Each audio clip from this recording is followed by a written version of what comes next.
Hello and welcome to another live True North special. My name is Andrew Lawton, senior journalist here at True North, joined by my friend, colleague, and boss, Candice Malcolm, as well as our tremendous editor and investigative reporter, Harley Sims, as we talk about the historic invocation of the Emergencies Act in Canada by Justin Trudeau.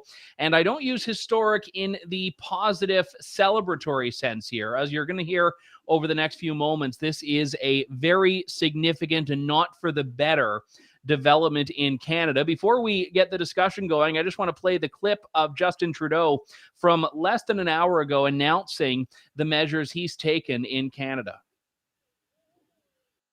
The Emergencies Act is not something that's been used ever, but it exists for a reason. Invoking the Emergencies Act is never the first thing a government should do, nor even the second. The act is to be used sparingly and as a last resort. Right now, the situation requires additional tools not held by any other federal, provincial, or territorial law.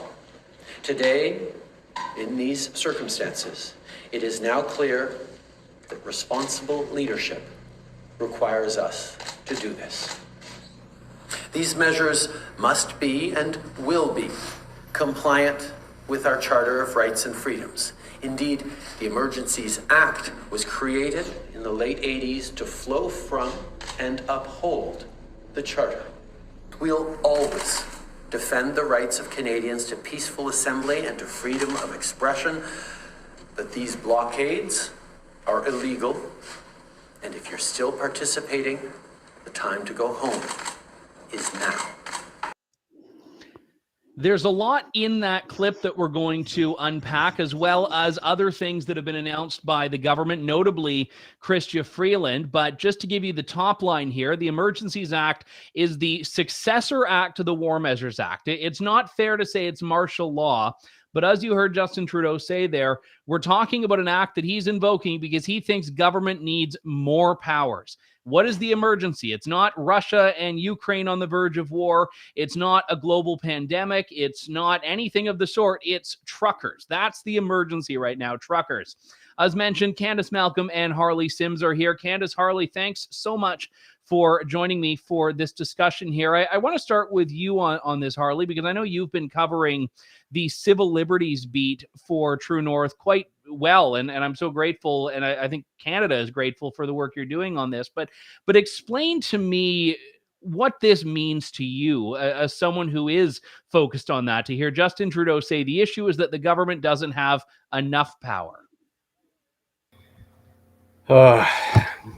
Well, we've already heard that 4 provinces have come out and said they're not with Trudeau on this because they believe he already does have all the powers he needs to do what he wants.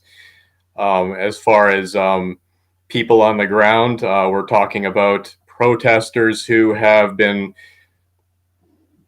flying flags, setting up hot tubs, playing music, having sermons on Sundays, laying on their horns a bit, although they haven't been doing that. We're not talking about terrorists. We're not talking about murders. We're not talking about the things in 1970 that caused Pierre Trudeau to bring in the War Measures Act. I don't understand why this would be necessary, other than this is the Trudeau equivalent of beating his chest. Enforcement is the issue, and enforcement is the issue because the police who are on the ground see who these people are. They see that they're peaceful. They see that they have legitimate concerns with government overreach. And do Canadians or the rest of the world really want to see police go in and bust the heads of people waving flags and shouting for freedom?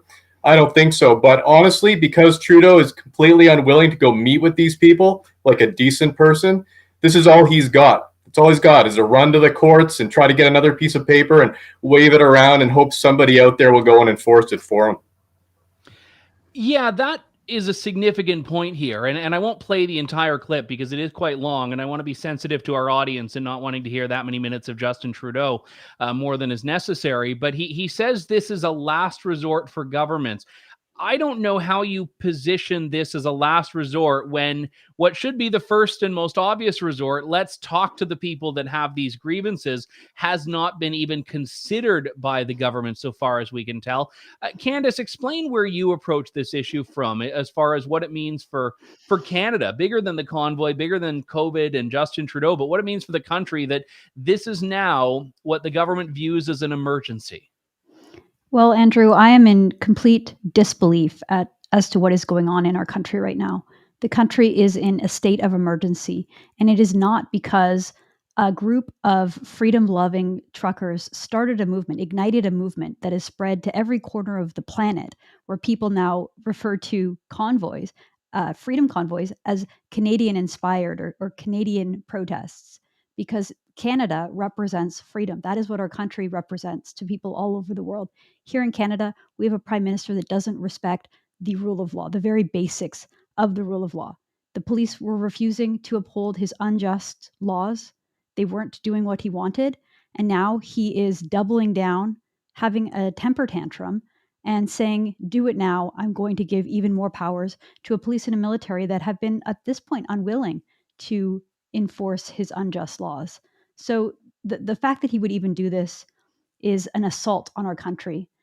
He didn't need to. He could have met with them. He could have agreed to the Conservatives who put forth a motion today to say, let's have a timeline to remove these mandates and get back to normal. He refused. He refused to compromise on anything to do with mandates and freedom. And instead, he's doubling down on a military state, which is something I would have never believed a Liberal government would be the one marching us down this path. Justin Trudeau used to wrap himself in the flag and the Charter of Rights and Freedoms, and now he's spitting on it.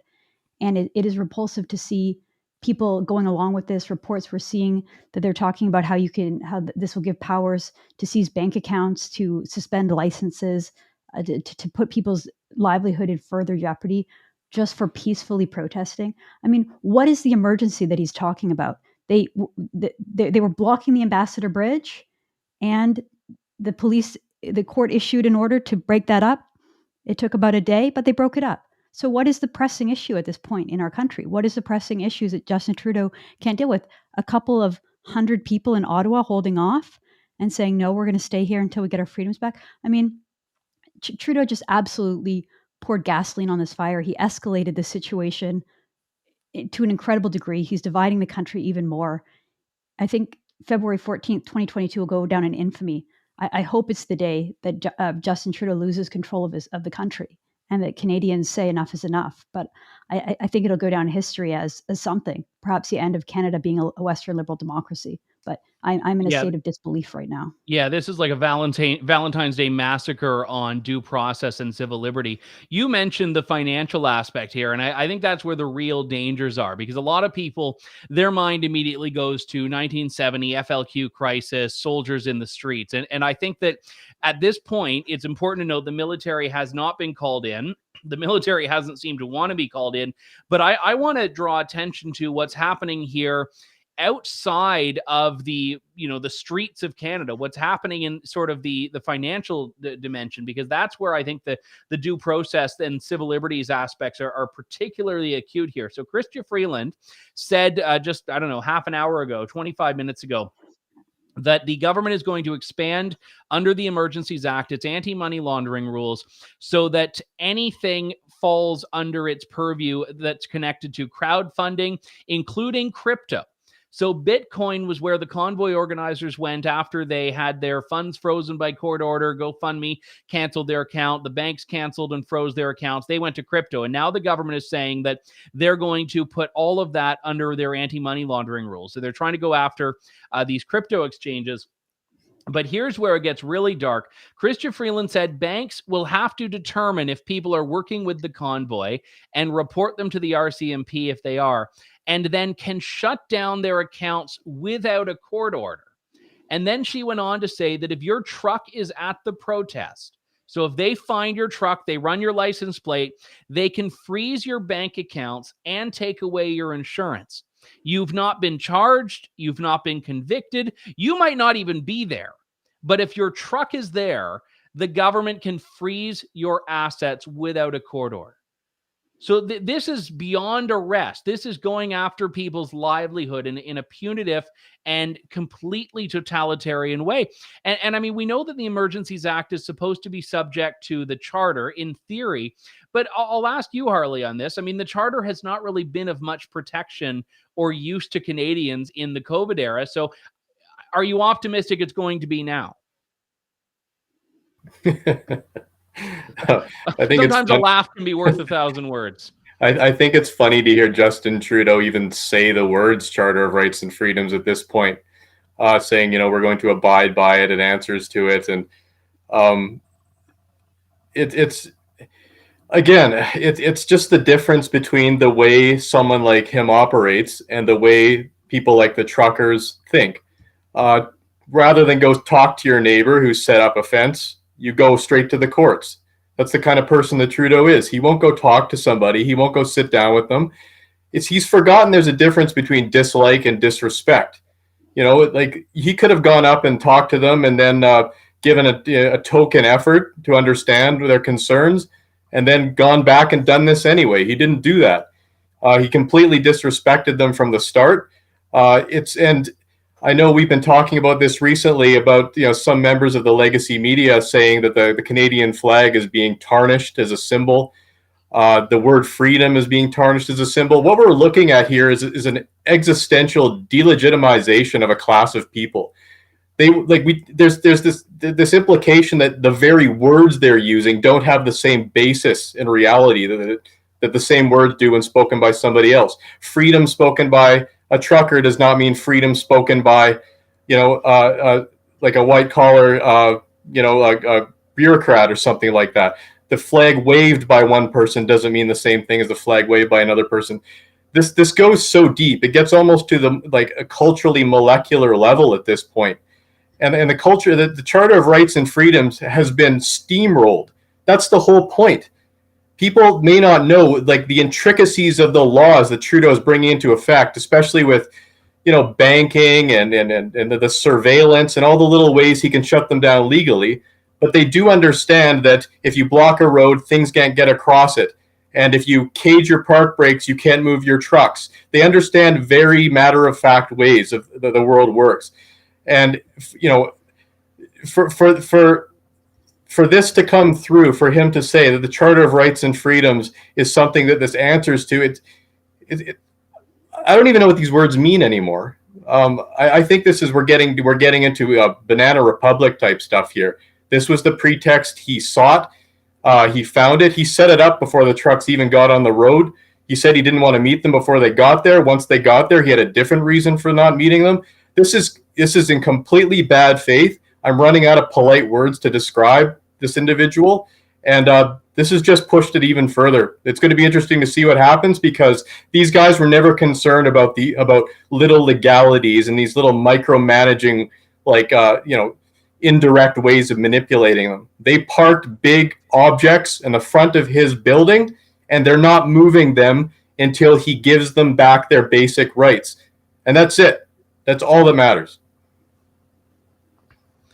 It's amazing to me that this group that he dismissed as a fringe minority, that the media maligned and denigrated as just being basically a bunch of yahoos, to use the term Doug Ford used a couple of years ago for anti-lockdown protesters, that this group that's so not representative of Canada is somehow large enough and powerful enough to bring the country to its knees in a way that has only been invoked 3 times in history: World War I, World War II, FLQ. Those are the times the war measures came up.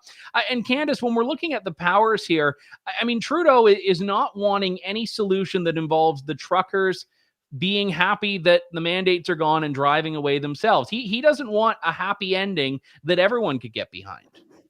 No, this is spite now, Andrew. It's like the whole world is coming around to this idea that there's not really a COVID threat anymore. I mean, did anybody look at the Super Bowl last night? I'll admit I didn't watch it. I don't care. I don't like those kind of things. I don't like the cultural attitudes portrayed at those kind of things. I like football, but I don't like anything else about it. Didn't watch it. what I did see this morning was a montage of about 100 celebrities just doing their thing, no masks, no worries at all. No one's even worried about COVID. Maxime Bernier tweeted this. It's like, does anyone know about the virus? Is anyone talking about the virus? I was waiting for the media to break into like, oh, these events are going to be super spreader events. It's like, no one's saying that anymore because COVID isn't really a threat anymore. So sooner or later, Justin Trudeau will have to face the facts that most Canadians want these measures gone. However, at this point, it is spite because he's just angry. To Harley's point, he dismissed these people. He predicted violence. He said that he was worried about violence, worried about extremism. He pounced as soon as he saw one hateful flag and pretended that characterized the mood of the entire convoy. And he sat around waiting for someone else to do his dirty work, right? He smeared the protesters. The media jumped onto that and did what the good liberal shills will do, and repeated his talking points and made the Canadian public, who at least pay attention to the media, the legacy media, made them believe that these people were, as Andrew Coyne said, antisocial yobs. Dismissed them as being the lowest of the low and the worst of the worst. And then Trudeau just kind of disappeared, right? We don't know where he went. He was gone. He was cross-country skiing or whatever. He had COVID and he was hiding from supposed threats. He was waiting for the police to do it, waiting for the mayor to do it, waiting for the premier to do it, waiting for everyone else to enforce his rules. They wouldn't. And now he's kind of like having a temper tantrum again, doubling down on the rules, saying, I'm going to give you even more power. Someone else deal with this. Someone else get rid of this protest. There's a point that I should raise. David Lametti, who's the Attorney General, he says that one thing the Emergency Act will allow is for the government to force tow truck drivers to tow vehicles. If the government says they have to, they will be paid for their work, as if that matters. Look, the tow truck drivers are on the same side as the truckers. They're from the same cultural sphere and they have the same views. They're probably friends with each other. The tow trucks quickly came out and said, no, we're not doing this. That was the beginning of this whole mess, right? So now what? The government is going to compel these people against their will, or they're going to seize their trucks and tow the trucks for them. I mean, it is an absolute farce of the rule of law. Trudeau is acting like a tyrant. And the fact that many police officers were unwilling to enforce his rules before, I don't know how escalating a situation to this degree and invoking yet again, we've lived through 2 years, Andrew, of emergency measures and temporary measures and doubling down with even more emergency measures and even more temporary measures. Give me a break. I mean, I hope that there's more civil disobedience. I hope that more police and tow truck drivers and military who are asked to do this really dirty, despicable work the Trudeau government is asking them to do, I hope they say no. I fear that more will start complying and listening to them. But I think, if anything, this sends a message to Canadians that, no, we're not being hyperbolic. Our freedoms are at stake here. And all Canadians, regardless of whether they support the convoy or the ending mandates, all Canadians should be alarmed by a prime minister who would escalate the situation this much, refusing to talk to them, refusing to give them an inch in terms of what they want, and then jumping right to, we're going to seize your bank accounts, suspend your insurance, suspend civil liberties. Like it's shocking. I still can't get over it. It's shocking, Andrew. I'm still baffled by this like tow truck conscription that we're seeing, because it's bad when the people that the government needs to forcibly end this are not wanting to have anything to do with that. I think there were stories in Gatineau and Eastern Ontario and also Alberta where, pretty much like every heavy towing company mysteriously was dealing with a COVID outbreak and couldn't find anyone available to come and work for the government. So they're basically nationalizing the towing industry to get rid of these trucks. So what they're doing is they tried to starve them out with cutting off their fuel. That didn't work. They tried to cut off their money. That didn't work. So now they're trying harder. They've tried to forcibly remove them. I know I said this earlier, but it's so baffling to me. They are talking about all these extreme last resort measures, despite never at any point saying, let's hear them out.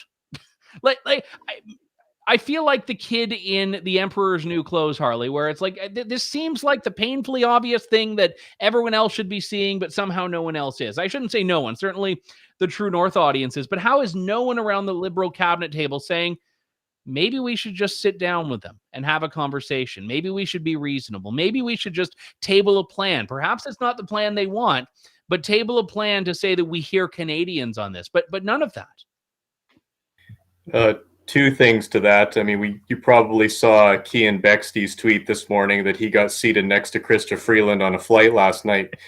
And they're all sitting there. He's got a selfie and they're next to each other masked. And it's funny, but it's also not funny because you think, was that so horrible? Like, how hard did he bite there, Chrystia? Like, you guys sat next to each other as human beings and you ended up talking and you realized you had some things in common and some things you didn't have in common. And you talked for a while, and that's just nothing that's been happening. I mean, how hard is it to go talk to somebody? It's like you have to lock two people in a room until they figure out their differences, and then you can let them out. And I think this goes to Quebec MP Joel Lightbound's press conference last week, where he sat down. I encourage everybody to watch it who hasn't seen it. I think it's an hour long, but there is nothing he said that I don't think the truckers or the Conservatives would disagree with at this point. He says he thinks that they're legitimate concerns. He wants a timeline. There have been unconscionable measures passed, even against children. People are tired of this. There's been overreach, and he says that he's aired his concerns in caucus many times, and that's all he can really say. And I think it's encouraging to hear, but it's also upsetting not only to hear that someone like that is actually still in the Liberal caucus despite Trudeau's leadership, but it's also upsetting to hear somebody that mature and intelligent talking about it. When part of what's driving people crazy is Justin Trudeau's language, his inability to actually speak with any nuance or any honesty when it comes to the complexities and different sides of this thing. He gets up there and he speaks like a tyrannical robot, like Hal from 2001: A Space Odyssey or something. He just delivers these lines and he sticks to them regardless of contrary evidence. And you start thinking, am I going crazy? Like, is this person for real? Like, he's not actually engaging anybody. So we've got all these kind of social instincts that are being fried by even trying to understand what this guy's even doing anymore. And so I think that's part of it. It's not just the government overreach, but it's just a leader that seems to be acting in a sociopathic way. I don't see this ending soon. I don't think he's going to blink.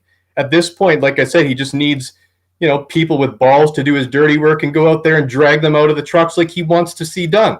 And right now, law enforcement, thank God, being a cop and member of the military in Canada, it's a lot of pride that comes along with it because of what Canada is as a country. And he's decided to say Canada is not that. It's what I say it is now. And they don't believe it. A lot of these guys can't handle that. And so they'll talk, they'll hold lines, but they will not do what he clearly wants them to do. So it'll just be a question of what happens from here. No powers, nothing's changed. He could have, all the laws were in place that could have led to what he wants to see done. This is just a kind of his own way of try to wrap them and try to get them, a little closer to doing it. Yeah, that's very well said, Harley. And let me just point out here, because we are going to talk about this and the implications of it more. We also are seeing that the government does not want people to be able to put money behind causes they value. That's exactly what they're doing. It's what they've been doing, trying to freeze the convoy's money, trying to allow even so much as anyone who has a truck in Ottawa right now that they say, without evidence, without conviction, without charges, as part of the convoy, to freeze their bank accounts. It's never been more important for people to take a stand and say government cannot control our decisions. Now, we at True North are not parking our trucks on Parliament Hill, but what we are doing is sending reporters to Parliament Hill to tell the story of what's happening there in a way that simply is not being done in the mainstream media.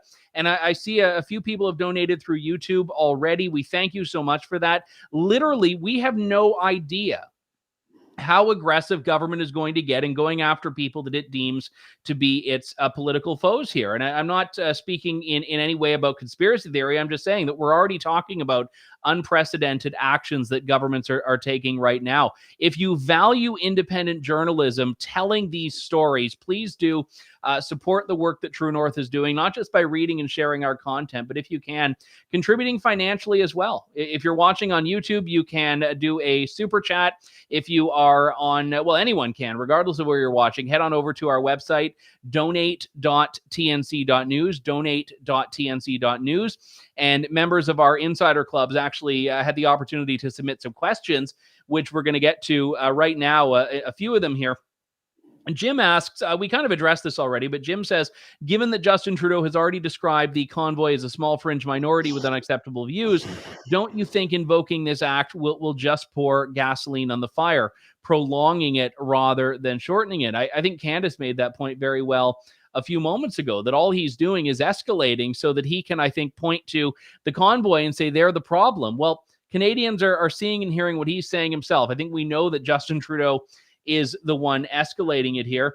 And another one here that I want to get everyone's thoughts on. Jugmeet Singh has said we have failed leadership regarding Trudeau. In what sane world do you then grant unprecedented emergency powers to said failed leader? Shouldn't Singh be voting no confidence instead? I want to go to you on this one in a moment, Candice, but I have to say first off about the NDP. Jugmeet Singh has supported Trudeau using the Emergencies Act. His criticism has been that Justin Trudeau has not done enough. This is the same NDP that opposed increasing anti-terrorism measures after 9/11. This is the same NDP that, as Terry Glavin, who's a great columnist, especially on this issue, pointed out, the same NDP who opposed the War Measures Act in 1970. So he thinks that car bombs, kidnapping, and hijacked airplanes are less scary than truckers with bouncy castles in Ottawa. But Candice, the NDP on this used to be the party against government overreach. Now they're cheering it on. The NDP is so lost. I mean, expecting any kind of logical or ideological consistency from that party is just too much to ask. Jugmeet Singh has completely lost the plot. He's a hardcore socialist who hates workers. And 2 days ago, he was talking about how Trudeau did need to reevaluate the mandates. So this guy is all over the place. He's de facto giving Prime Minister Trudeau a majority government, which Canadians did not want. Canadians did not want Trudeau to have a majority government. He got the slimmest minority government in Canadian history. So Jugmeet Singh is a disgrace and a failure, and I hope he resigns. I hope the NDP do exactly what the Conservatives do and get rid of that guy because he's hopeless. I want to pick up on a point that Harley made earlier about how Trudeau wants these police to do his dirty work. He wants them to pull truckers out of their trucks and arrest them. He wants force to break apart the soup kitchens and the stage that have been erected. When I look at the images of what's going on in Ottawa, and I think I think you two feel the same way, Harley and Andrew, and I think that many of the people watching, what do I see? I'm inspired. I see a beautiful display of patriotism and protest, civil disobedience, and Canadians saying, we want our country back. We want our liberty back. Canada stands for something. When Justin Trudeau and the Liberals, when journalists, the legacy media journalists who live in Ottawa, when they see the protests, they see something totally different. And you can see their stream of consciousness and their thoughts when they post on Twitter. You can see Althea Raj of the Toronto Star yelling, arrest them, arrest them. She wants them arrested. You can see Bob Fife of the Globe and Mail saying this is anarchy, right? When he sees evening parties and people celebrating, when I see that, I get excited and I get joy and I get hope for my country. When he sees that, he sees an insurrection. We've seen the escalation of the terms used to describe this protest, this movement. The media started off by saying that it was extreme, echoing Trudeau's talking points. So this is a fringe minority, that these people are extreme, they hold unacceptable views. Then we started hearing that they were far right or right wing, that they were white nationalists, that they were racist, that they were misogynistic. Then we started hearing the escalation, right? That this was a siege, that this was an insurrection, that this was an occupation, this was a war. And it's like the people on the left, the political establishment, I don't even know if they're on the political left anymore because I think those terms are losing meaning. The establishment, the politicians, the bureaucracy, the press in Ottawa, they see this as something totally different, and they've convinced themselves that they're in real danger, that this is really an insurrection. I mean, they would have to believe that in order to be cheering on the Prime Minister today, which they are. I pointed this out on my Twitter page, that Steve Marr, who's a journalist and very much part of the establishment, he's out there declaring that his favorite thing about Justin Trudeau is that he's a democratically elected, legitimate Prime Minister. Which, when I read that, I just see that he is in support of the Prime Minister using the most extreme powers available to anyone in Canada, to any leader in Canada, to crush these protests. To me, that is a terrible sign of our democracy. I think that these journalists have drank their own Kool-Aid. They believe the worst of their own rhetoric.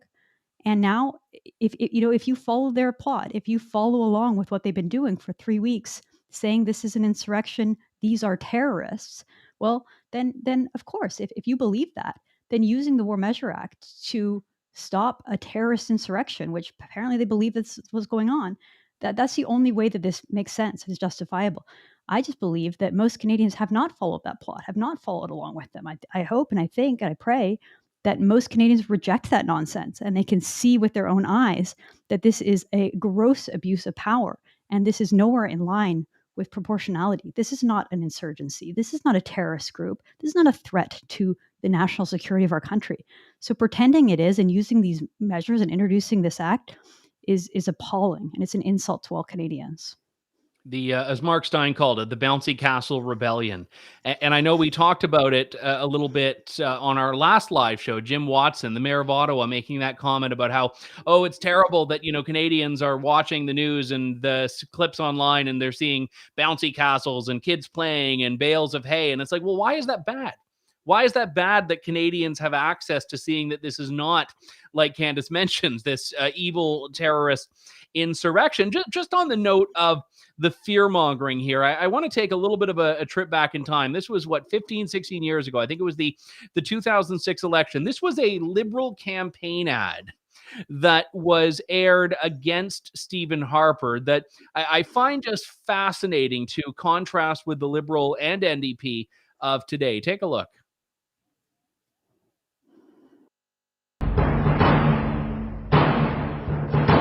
Stephen Harper actually announced he wants to increase military presence in our cities, Canadian cities. Soldiers with guns in our cities, in Canada. We did not make this up. Choose your Canada.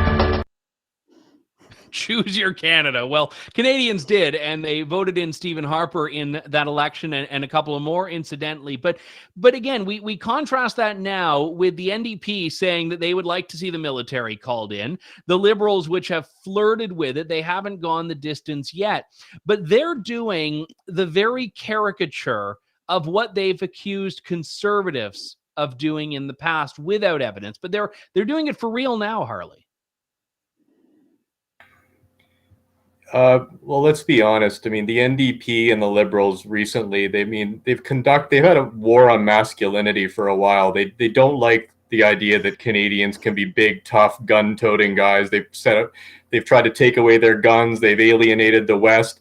They've dehumanized the truckers. Any kind of chest-thumping, red-blooded Canadian male is on the chopping block as far as Justin Trudeau's idea of what Canada is or what Canadians are. So they've been the ones, they've been the ones that have been, getting rid of our military, getting it to the point now where it's like the Navy isn't, I can't remember. I remember seeing a report they were down like 10,000 people or something like that. It's in shambles. Like my daughter is in cadets. The program has been non-existent for the past couple of years because of COVID. It's not a priority. And now all of a sudden that they see something they don't like, they want these guys with guns and barrel chests to come out of nowhere and just, start beating people up. So it's really kind of rich to see. It's like, are we going to agree that, we deserve, these kind of people are important to a civilization? They fight our wars. They carry out unpleasant orders. Unfortunately, Trudeau still thinks they should do that regardless of what the orders are. But I bring everyone's attention back to a column that came out, I think it was 2 weeks ago. It was a government data scientist who lives in downtown Ottawa. And he'd been reading all the coverage about the truckers, and they were parked just outside his door. So he went out and he talked to them. And he said, these people are our conscience. They work very hard lives. They fill our ranks in the military in times of war.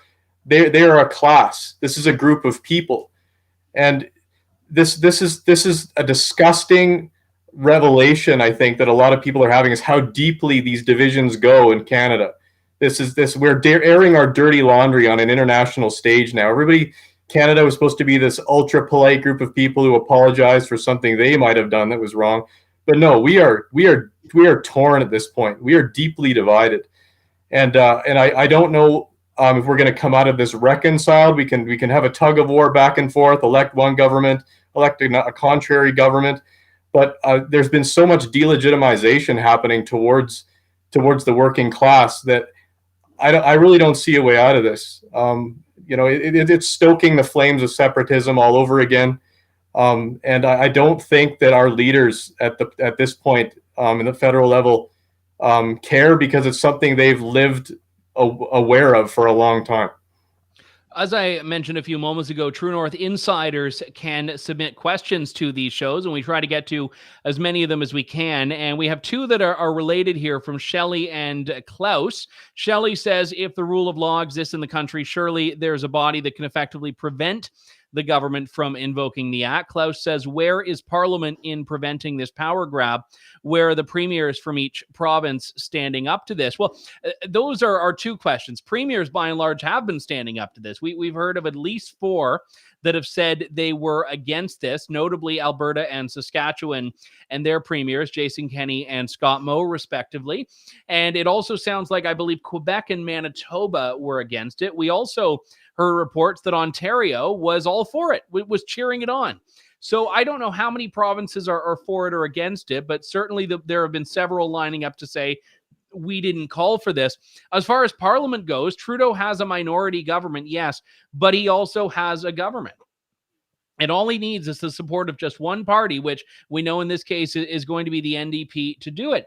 And interestingly enough, we all laugh about 2 weeks to flatten the curve. David Lametti said that this is going to be enacted for 30 days, although he hopes and thinks it might not take that long. 30 days. We've heard temporary measures before, Candice. Do we even give any credence at all to anything the government tells us is temporary anymore? No, I don't believe a word they say. I don't believe that any of this is bound by the charter, as they claim. Trudeau comes out and announces the War Measures Act, and then he says this isn't a suspension of civil liberties. It's like, what do you mean? That's the whole purpose of the act. And so I don't think we should believe them. I think that there are other options on the table. I asked for this clip. I think we have it. Candice Bergen, who's the interim leader of the Conservative Party, the Conservatives put forth a motion asking the government to come up with some kind of a timeline. She was on the radio explaining what exactly they were asking for. So let's play that clip right now. Introduced a motion that would ask the House of Commons to vote on a motion compelling and asking the government to present a plan that would end all the federal mandates and restrictions. And my message, Roy, is that we hear the protesters, we hear them loud and clear, but Conservatives are also a party of law and order, and we are a party of keeping a strong Canadian economy. And so both of those things are being hurt right now. So we're encouraging them, protest peacefully, protest legally, but don't block bridges and borders and hurt innocent people. And I don't believe that is what they want to do. So that's our message. So I think that the Conservatives are doing what they have to do. They're being reconciliatory. They're trying to come up with a compromise. Frankly, they're doing what the Prime Minister should be doing, which is saying, look, you have a right to peaceful protest. Don't break the law. Okay. No more civil disobedience, especially when it comes to our economy, the rule of law. Those are things that the Conservatives stand for. And I totally understand why the Conservatives have to come out and take this approach. And interesting to your point earlier, Harley, that Joel Lightbound, the Liberal MP who has been speaking out against Trudeau, he voted in favor of this motion while the government and the NDP defeated it. So I'm not sure how much longer he's going to be on the side with the Liberals, given that he is speaking out against Trudeau and voting in favor of a Conservative motion. Look, I think that these truckers are incredibly courageous. They've had enough. They're at their wits' end. And they're saying, we want our country back. We are opposing unjust laws that have had tremendous impact on the people of this country. It's so much of an impact, it's hard to even get into the scope of the pain and the misery that these lockdowns have caused. So these truckers are taking a righteous stand. And I think that many Conservatives in principle agree with that. Ezra Levant had a tweet. He showed the Surrey, British Columbia border crossing. And he said this is like a game of whack-a-mole, right? The Trudeau government shuts down the protest in one part of the country. These guys are completely mobile. They can move. They can go somewhere else. There's a lot of places where they can go to prove their point. So they're just going to keep popping up all over the country. And Trudeau just doesn't have control of the situation. And it's not something as easy as, okay, we're going to introduce a new War Measures Act and try to get the police or the military to do our dirty work, because the truckers are serious. and I think that they have a lot more power than most people give them credit for. Trudeau dismisses them, the media dismisses them, a lot of elites and bureaucrats, people dismissing them, but they don't realize how vital these truckers are to our entire lifeline, our entire economy, and the supply chain. And when they say we've had enough, Canadians better listen. And I think that what they're showing right now, I mean, the next few days will be telling, because we'll see whether the police will actually enforce these, whether the military is willing to do the violence necessary to end this convoy or crush this convoy, as crush this movement. It's not even a convoy anymore. It's a movement, as Trudeau declares, or if Trudeau is going to be an utter failure in all of it. But I don't think these truckers are going away. I don't think they're done making their point. And I think they're completely serious when they say that they're not going to stop until Canada restores its freedom. I think that politicians should take them at their word for that. I think I said the War Measures Act. I meant to say the Emergency Measures Act. It used to be called the War Measures Act. Now it's called the Emergency Measures Act. I just want to clarify that. The Emergencies Act. There are no measures anymore, just emergencies. That's the there you go. The reality of this. Harley, I'm putting you on the spot here, but did you happen to see the Canadian Constitution Foundation's response to this? I did, and they had really good language, basically invoking the same legislation that was used to deal with the FLQ in 1970 being used with it now. If you can give me a second, I can bring it up. But it's something to keep in mind that whereas before certain cameras have had a monopoly on bringing people in their homes images of what was going on, now we have citizen journalists, we have independent media like True North. They're on the ground covering this stuff. There's no hiding what's really going on anymore. You've been hearing all these terrible like these overblown words about what this stuff is, and you go down there and yet all you can see is people having a good time, chanting freedom, singing "Oh Canada," hugging. That's all there is. For crying out loud, where is the fighting? Where is the blood? Where's the carnage? Where is the chanting of tear down the government? Like, there's none of that. This is a very simple protest, and it can all end very, very quickly. Just with a simple promise to bring back the basic freedoms that we always expected we had. Here, Candice, you pick it up, and I'll grab this. I really got to read this out. No, you're absolutely right. It's like, I mean, it's like they just want someone else to deal with it. They pulled out all the stops to demonize these truckers, and you can see it now. They don't have anything, right? Like I said earlier, when I look at the protests, I see a patriotic, united, happy group of people. When they see the protests, they see terrorists and anarchy and all these things, right? And so what are they doing now?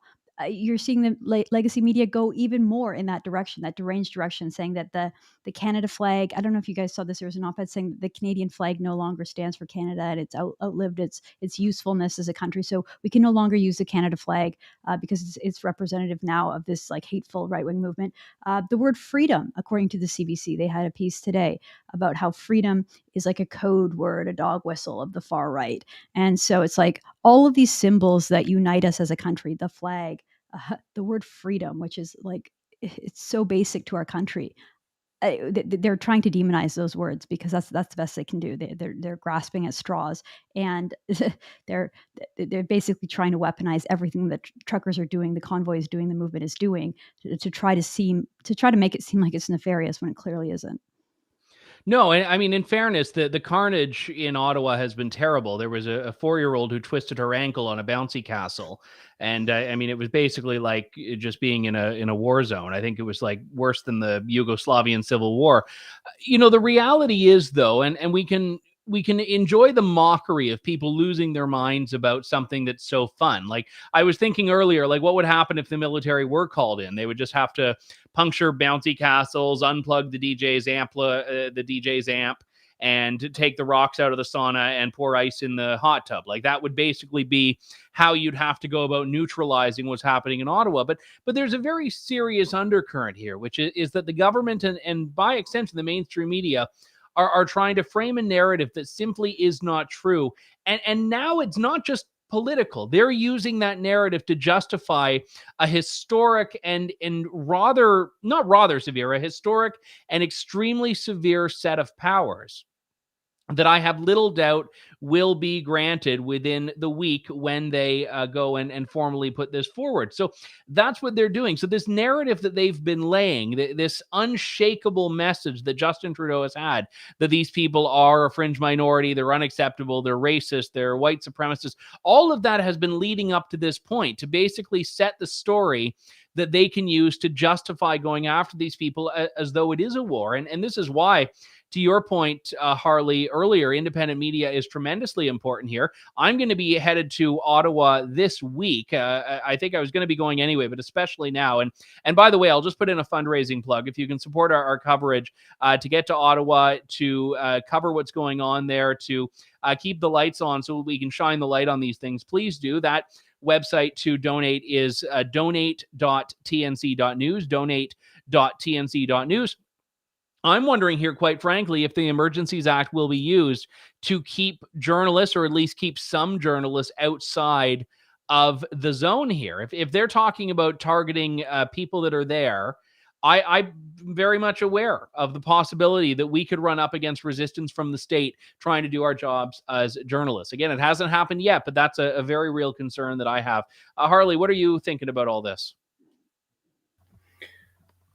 Remember, Ottawa is the place where a few years ago the National Capital Commission took down a couple of kids' lemonade stand because they didn't have a business license. This is what Ottawa is like. Every tree has a little tag on it. It's like a dog. I mean, they're all registered with the city.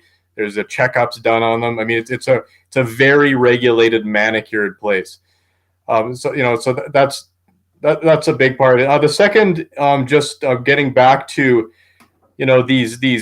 these overblown, exaggerated, extreme words used to describe what's going on here. It's like a bunch of English majors have had a thesaurus gathering dust on their shelf for a while, and they just had to pick it up and, okay, we've used protest. What can we move on to next? And you have Councillor Diane Deans, chair of the police board, calling it a sedition and insurrection and all of these things. I mean, as Canadians, for the most part, we have no frame of reference for these words. We can read about places that have experienced them, but there's nothing in these people's lives that would lead them to use them in these contexts. And I've got a very good Ukrainian friend, and he had mentioned to me last week, he said, God help us, but in the next week, based on what Russia does, we may see sieges. We may see invasions, and all of these words that people have been using in the legacy media to describe what's going on in Ottawa, right in their backyard, just a bunch of people hanging out, waving a flag, saying, give us back our freedoms. That is not what these words were made for. These words have specific meanings, and people who live by the pen should be ashamed of themselves for using them. Candice, let's go to you on this one next. I absolutely agree. I mean, it's so ridiculous. It's like they're crying wolf, right? They spent the last 2 weeks crying wolf, 3 weeks, 4 weeks even, saying that this is dangerous, this is something serious. It's like there's real danger in the world, right? There's real conflict. There are real invasions. There are real occupations. There are real wars. And using those same words to describe peaceful moms and dads and little kids. And you can see the journalists getting outraged over little kids showing up because, again, they think it's like they're conditioned to believe their own narrative and to believe their own nonsense and to believe the Kool-Aid that Trudeau has them drinking.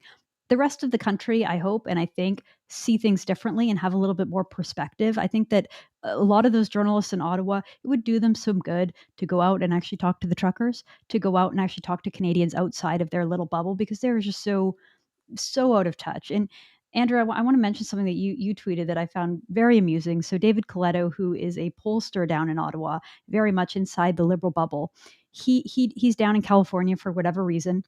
And he mentioned that he saw some freedom convoy, some Canadian-inspired freedom convoy, and a bunch of people were waving the Canadian flag, and he did not like this. He did not like seeing the Canadian flag being waved in Canada, or outside of Canada, in California, to represent this freedom convoy. And you pointed out, look, usually people would like to see their flag being used as a symbol of a worldwide movement for hope and freedom.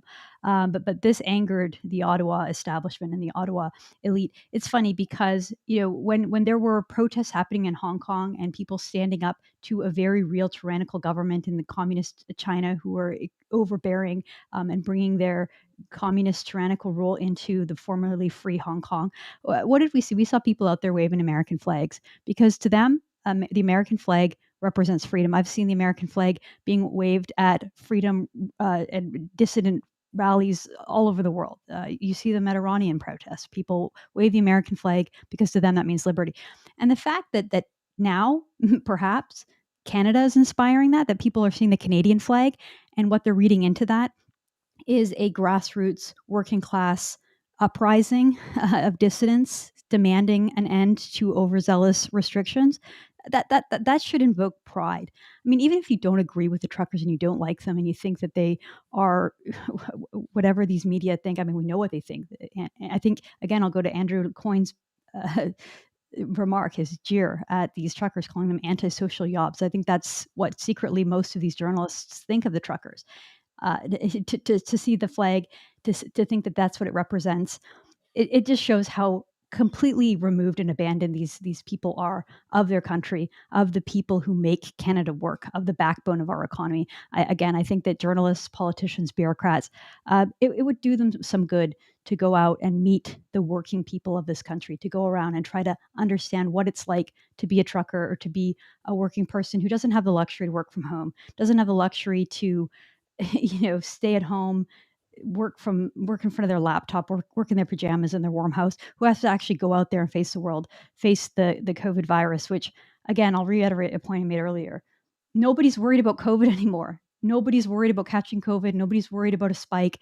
The whole justification, the whole underlying purpose of all of this is that we still have these overzealous emergency powers that were enforced onto us 2 years ago. We're still living under that regime. That's what we want overturned, right? It's like throwing more emergency measures, more temporary emergency measures on top of terrible temporary emergency measures from 2 years ago won't solve the problem. Letting us get back to normal, letting us get our lives back is what will get us back to normal. And it's like these elites, this establishment is just so wrapped up in this whole thing that they can't even take a step back and acknowledge that basic fact. Yeah, and you mentioned something there, Candice, that was important about, whether or not you support the truckers, because there is a huge gulf between rah, rah, rah, honk, honk, honk, and this is a national emergency that calls for the suspension of many civil liberties. And I don't know if that nuance is going to be visible in the next couple of days. I don't know if it will become, if you oppose the truckers, ergo you support the Emergencies Act, and vice versa. I fear it is going to distill itself into those two very distinct camps, but it shouldn't. Just as you can be pro-vaccination and anti-vaccine mandate, I think you could be anti the truckers, or at the least more skeptical of the truckers, while also being very much opposed to the place that Justin Trudeau went with this. And I go back to what I said earlier about how he is calling this a last resort, but at the same time hasn't had any dialogue whatsoever.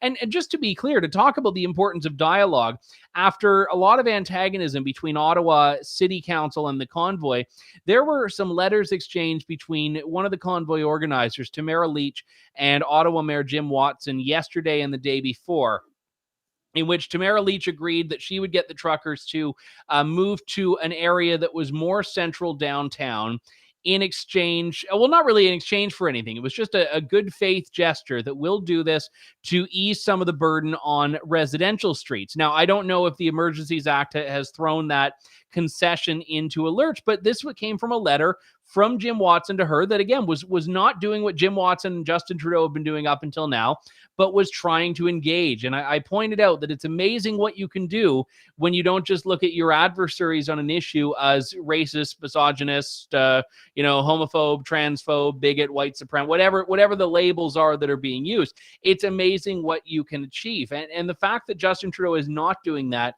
I don't want to say is surprising, but it's very telling. It's very revealing. We had a question from a woman here, Eileen, who says, I'd like one of you, well, we'll do you one better, Eileen. We'll get all of us to do it. She says, I'd like one of you to gaze into a crystal ball and tell us how you see this playing out, how you see this ending. There's a lot of directions to go with that. I'll start with you, Harley. Where do you think this goes now? I can't really do any better than Ezra Levant did on Candice's show last week. Basically, Trudeau can't back down now. He's already called these guys every name in the book. He's not going to be able to meet with them now. He's not going to lose face over that. He's got to be told it's over. And there's hope now that it will be Biden that will contact him and say, get your house in order. What's going on over there? And that will give Trudeau an out to back off. Just going back to your point, Andrew, about people not needing to like the truckers to believe that the freedoms that they're calling for are important. Polls are increasingly showing that even though people don't like what the truckers are doing, they want this COVID stuff to end. They want it all dropped, and they disapprove increasingly, like severely, of the way Prime Minister Trudeau has approached this, like basically not at all, or through these measures. And it's silly. We've gotten to the point where we need to assess each other from the ankles up before we can agree with a very simple sentiment. I've got 3 English degrees at a Canadian university. I know what it's like to be around people I disagree with politically all day, every day for years. But there you can still agree on some things. And I think that's what we should do. Just focus on the prize, agree on this one major thing, and quit trying to size each other up and think that there's something beneath it all, something we need to constantly assess and approve of. Yeah, I'll jump in. Sorry, after 2 years, I still haven't figured out the mute button. Candice, I'll go to you on this next. Where do you think in your metaphorical crystal ball things are headed here? Well, I was going to mention what Ezra said on my show, which he had also said on Twitter, basically that Trudeau's not going to budge, but Biden will, because Biden sees the truckers. He doesn't want to deal with that. The Democrats in the U.S. actually rely on blue-collar workers and actually respect them, especially Joe Biden. That was the reason why he was selected by the DNC instead of one of the other woke candidates. Biden's not woke.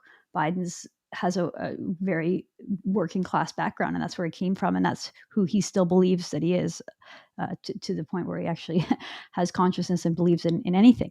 But Biden will take the threat seriously. He doesn't want to see anything like this happening in his country, so he would be the one to lift the mandate. Then it would make sense for it to only be one side. I think there's something to that, but I'll go even further. I think Trudeau is really doubling down on this idea that someone else needs to do his dirty work, that the police, the military, someone else has to go in, bust this thing up, crush the protesters, and get them all to go home. That won't make the movement go away. These truckers are dedicated. And again, they are serious. This is not a bluff. This isn't something that they're just going to say, okay, good enough. We accomplished some of our goals. Let's go home. Like these people are dedicated to their cause. And when it comes to Trudeau, he is just so badly messed up. He completely underestimated these truckers. He thought that he could just dismiss them, that he could play a partisan game, that he could just say, look, they were waving Nazi flags, and it would be over. He was so wrong. He miscalculated this to a tremendous extent, to the point where a poll that came out 1 week ago today showed that both sides, those who support the convoy and those who oppose the convoy, both blame Trudeau. They blame Trudeau the most. Only 16% of Canadians say that they would vote for Trudeau today. Look, I've seen that there was a National Post story today saying that 3/4 of Canadians want all mandates to end. There was a Abacus poll that came out today saying 3/4 of Canadians want the mandates to stay for at least 2 more years. So I don't know which one to read into. The point that is clear is that Canadians are deeply divided. They're deeply divided on this issue of vaccine mandates, of the direction this country is going, and there's no easy solution. And rather than trying to be reconciliatory and show leadership and try to understand both sides, Trudeau has just completely escalated this. I think that he has made a huge mess of things for the Liberal Party, for his own government. I think you'll see more and more people stepping up and walking away from him. I think Trudeau's days are numbered. I really do. I think that he has just misplayed this so badly that even if somehow he manages to get out of like this week without something horrible happening in terms of the overuse of force, people with video cameras capturing something horrific happening, violence breaking out on the street. Even if that doesn't happen, which there still is a chance. I mean, the next few days are where it all is going to happen. Like, this is the time to be paying attention to politics in Canada. Even if Trudeau escapes this week, I think the damage is done to his personal brand, to his party. And I think that more and more Liberals are starting to sort of move away from this cult of personality around Trudeau. And I can't see him lasting as leader of that party or of this country for much longer. Well, I think that's an important point, and I'll add one thing to this. I agree with what Harley and Candice said, and the great thing about going last is that I can just say, yeah, they were all right, and I don't need to come up with anything original. But I will add something here, because one thing that Justin Trudeau has always done fairly well is put a wedge in the Conservatives, where he forces the Conservatives to divide themselves either internally or externally, to put a wedge between Conservatives in the country, whether it's on social issues or other stuff like that. And the Liberals have always done that very well. Justin Trudeau is wedging himself right now. There are cracks forming. Some Liberal MPs, especially in Quebec, if you look at some of these polls and see Quebec support for the convoy, it's insane, even larger than in Alberta in one poll that I saw, which is quite significant. So we are seeing Justin Trudeau putting a wedge in, and I think he's gambling. He's gambling that this is a move that's going to go the way he wants it to. But if someone can find an escalation that can be linked back to his invocation of the Emergencies Act, a trucker who loses their livelihood and loses their money and gets their account frozen and loses the ability to work even further just because they're partaking in the protest. This is Justin Trudeau's government going after its political opponents when they're saying we're freezing the bank accounts of people who are partaking in a peaceful protest. I didn't word it like that earlier, but I'm wording it like that now. This is the federal government freezing the assets and shutting down the bank accounts of its political opponents who are peacefully protesting. If you take nothing else from what I've said, take that away, because that's exactly what's happening here. And I don't think a government can do that with impunity. The whole point is we need to be able to tell Canadians what's happening here. So before we close things out, I want to give you the last word on this, Candice. Outside of the Emergencies Act, how do you see True North fitting in to this story? I mentioned earlier that I'm headed to Ottawa to continue our coverage there. We also have a reporter in Ottawa, but how do you see us moving forward with this? Well, I think you should head to Ottawa now, Andrew. I think you should end the broadcast and go there, because True North needs to have people on the ground to document and to bear witness to what is happening in this country. And like I just alluded to, I think that the next few days will be incredibly important for Canadians to film and get the message out there, get the other side of the story. I think that one of the tremendous things about True North, and I'm just so pleased and grateful to be in this position that we're in, with so much support, so much growth over the last several months and years, that we're in the position where we have reporters on the ground. We have the ability to communicate the other side of the story, and we try to be fair. We try to be honest. We're honest. We're fact-based. We want to report the facts to Canadians. We don't want to spin. We want to remove the spin that the legacy media pushes out there. And I think that having neutral, honest journalists on the ground is the best defense that we have. I mean, I think the truckers are the best defense. They've shown a willingness and a bravery that so many others have failed to show. But I think that having journalists on the ground to document this, because you're right, Andrew, the government is seizing bank accounts of the people of their political opponents who are peaceful. I don't think that we should let them walk away from this. I think that they're going to have to wear this. I think that young Canadians 20 years from now, will be weary of voting for a Liberal Party because of what they're doing today and tomorrow and right now, and we need to document it. So I think independent journalism is so important. I think that it's more obvious now than ever to so many Canadians that the legacy media is not trustworthy and they're not telling you the truth. I posted this on Twitter a couple minutes ago, but it's kind of telling that the Canadian Association of Journalists is hosting an event on Twitter right now, or in less than an hour, called the Freedom Convoy versus the mainstream media. Like they're pitting themselves as the opponents of the Freedom Convoy. How are they supposed? Can How are we they place supposed to bets believe? on which side we want to be on board with there?